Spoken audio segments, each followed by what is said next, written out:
All right, so this is Thursday, Friday, Saturday, Sunday, Monday, since I had my hair demi-permanent and Shinefinity on the lengths and ends of my hair.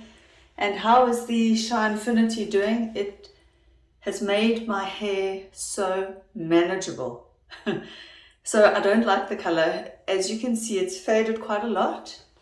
Let me show you the back. It's quite light at the back. As I said, where they redid it on the front took too well, so the front's quite dark. But I love how my hair feels. For hair that was so damaged, it actually is manageable. I haven't put anything in. In fact, today I washed it with a very regular store-bought shampoo just to see if I could get some of the color out. It's too red for me. It looks like now like I'm a redhead, well, an auburn. So I'm trying to get the color out, but the texture, the feeling of the hair, my God, I haven't been able to run my fingers through my hair for a long time since it's been bleached. So this is incredible. I haven't put anything in my hair. Usually, like with the bleached blonde hair, it's so dried and frazzled, and I'm using a lot of hair oils and repair products. So today I did nothing other than shampoo and a nice conditioner and a light blow dry, and yeah, it still feels amazing. So although it's not super shiny, I mean the hair underneath the Shinefinity is compromised, but let me just show you pieces of it. It looks almost like healthy hair. It's not healthy hair, but it's mimicking healthy hair. And so what I would highly recommend, if you have damaged bleached blonde hair, don't go and do a Brazilian, don't do all of that, because they have to like wash your hair and it dries out, and then to put the stuff in and it stinks, and it's just, I don't like the whole process of getting like a Brazilian, although it does leave your hair feeling soft and shiny afterwards, but it's a whole long process and very expensive. So if your hair is kind of straight like mine, just get a clear gloss. So you do get a clear gloss in the Shinefinity. You don't have to put a color into your hair. You can actually just do a clear gloss. And like if I had to do it again now, I would actually go to that salon, if I could rewind, and just do like a clear gloss Shinefinity and just sort of do something on the roots to blend it into the blonde. So that's what I would do if I could go back in time. I've learned something though. I don't like myself as a redhead, especially now with no makeup on. I feel like it's too red. It needed a different tone, but okay, it is washing out. It's not the end of the world. The hair looks healthy. So I like the Shinefinity, the feel of it. Wow, that is revolutionary for me. So yeah, learning along the way and sharing it with you. Can you see how shiny the hair is at the ends? Yeah. Do you see the shine there? Yes. Which is quite incredible because it never used to have shine. That's the Shinefinity. Let's see how this is fading. I find it very weird that the back is so much lighter than the front.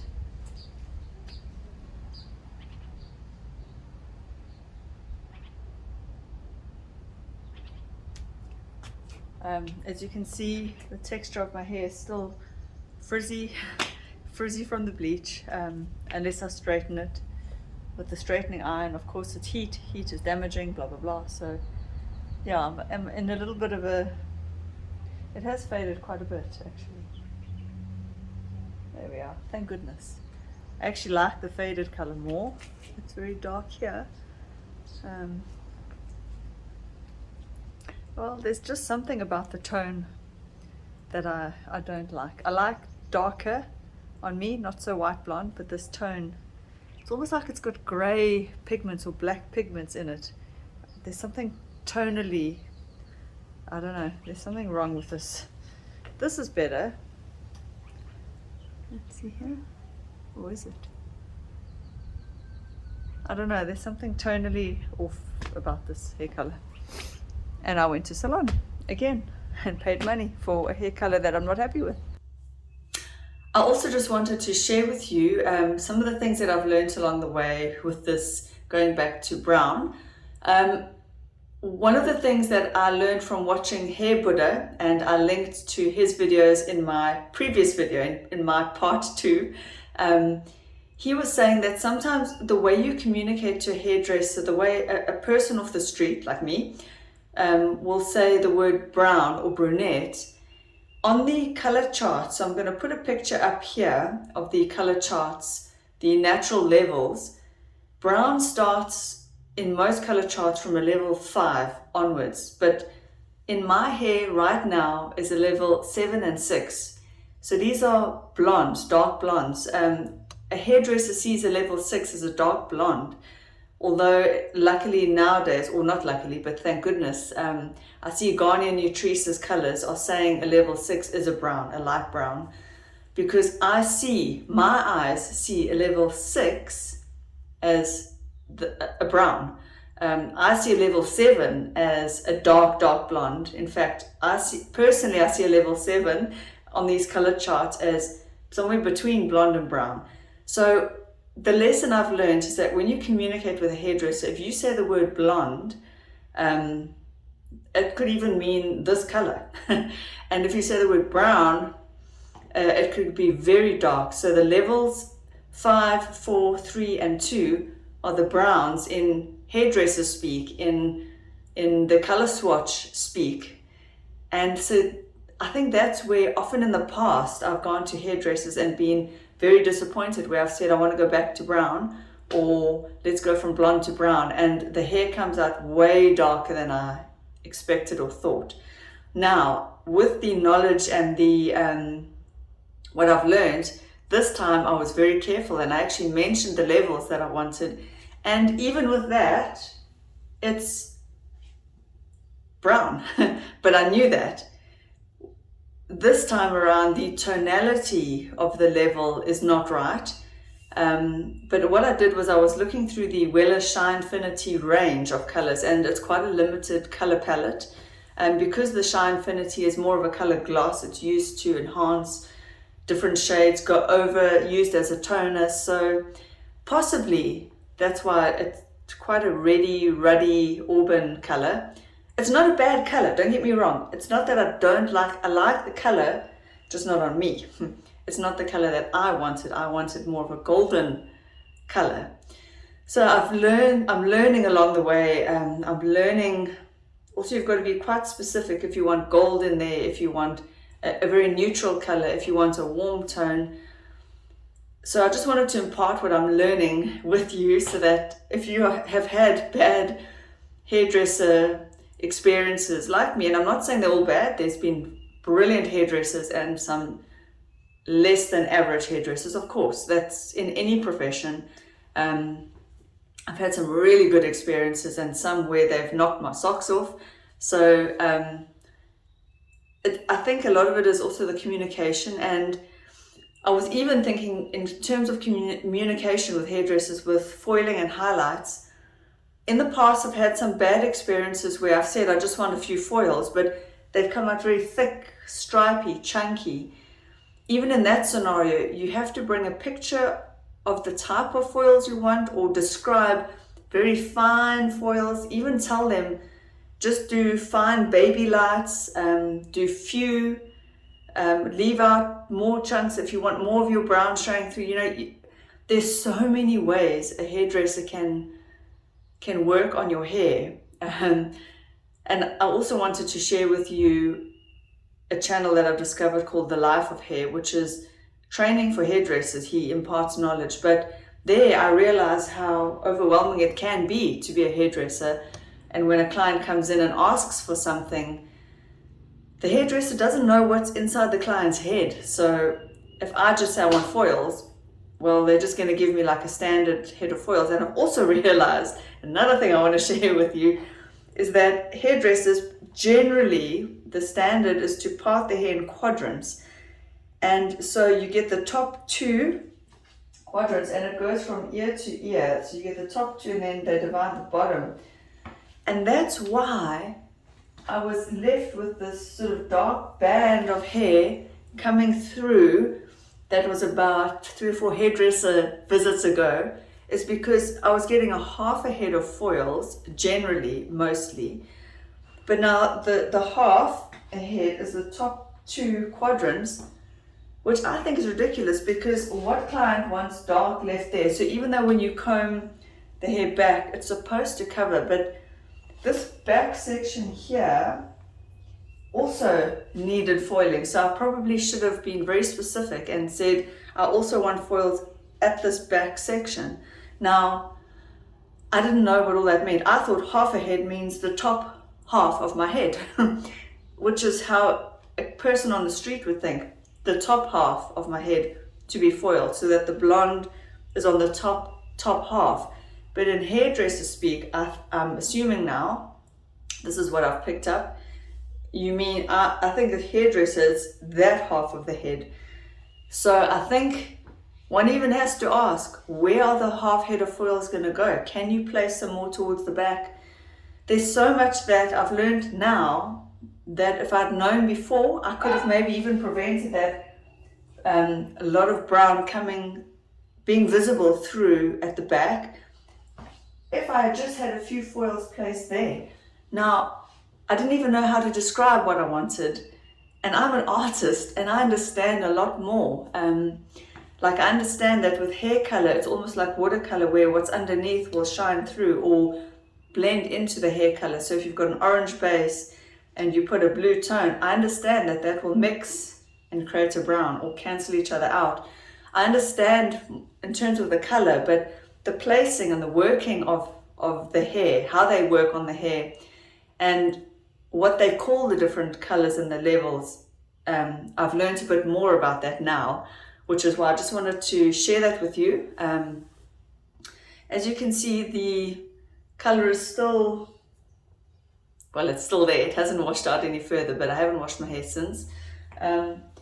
Funnily enough, it is also growing on me, so I guess it takes about a week to get used to like a brand new color. I'm not actually hating the orangey red as much as I was a day or two ago. Yeah, so what I've decided, just enjoy it for what it is for now. It's not the color I want to stick with, but it's not bad, and I'm going to just enjoy being a little bit auburn. And I suggest that also, if you have had a major color change and you don't immediately like it, what I have learned through experience, and I've done a lot to my hair, a lot, I've been every shade under the sun, is just sleep on it. Like when I went way more blonde, even that was a shock. When I've gone now back to dark, it's a shock. It's more red than I expected. I've learned that if you just sleep on it, like just relax into that new color, give yourself a week to decide. So don't rush out and try and change anything or fix anything. It really does, you really just get to see the color properly day after day. So always, like with all things in life, and I always say this, it's better to just breathe, take a moment, assess, and then make your decision from there. It's so interesting. Another fact that I discovered while watching all these hair videos, so just briefly for you, you can get the knowledge quickly from me, is that when hair is being bleached, it puts the hair into a very alkaline state, which I didn't know that. And the Wella Shinefinity is what's called an acid color. Now, although that hairdresser said it was new, I've had acid colors done before, so maybe it's just a different brand, or I don't know. But so apparently when the hair is in an acidic state, it seals up the cuticle, which is really, really interesting, and that is why it gives that hair a nice feeling, and it's actually good for the hair and healthy for the hair. So if you've ever had a hairdresser recommend an acid color to you and they've told you that it's good for the hair, it's true.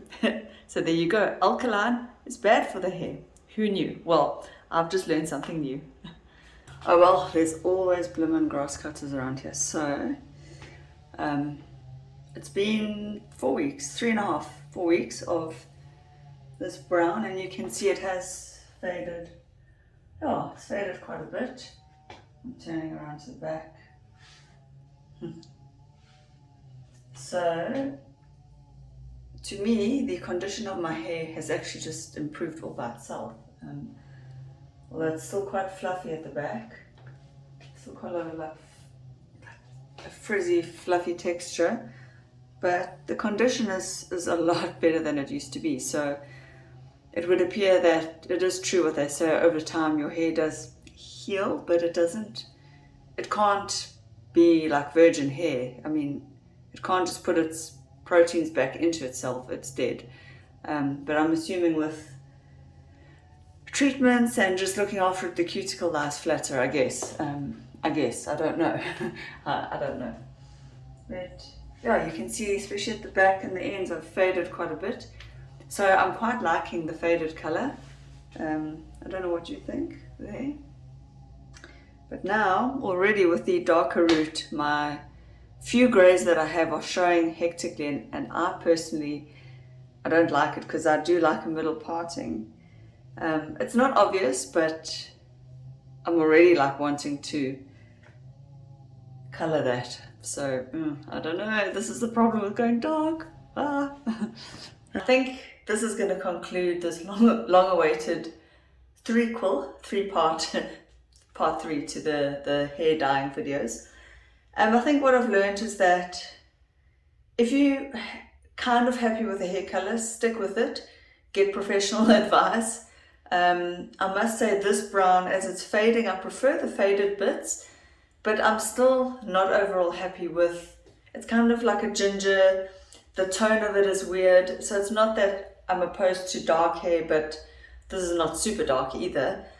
And the other thing I kind of have learned is that it's actually the health of my hair that has been bothering me the most since it was over bleached. So I think more than worrying about the color, what I should have worried about is just looking into treatments to restore the health of the hair. I did do a lot of treatments, but like I said, I should have maybe done a clear gloss and just worked on the roots, if that makes sense. So it's hard to narrow down what bothers you, because sometimes color and texture and health of the hair are so interlinked. So in my mind, just going back to brown was the healthier option. And yes, this hair still looks pretty healthy, but as you can see over time,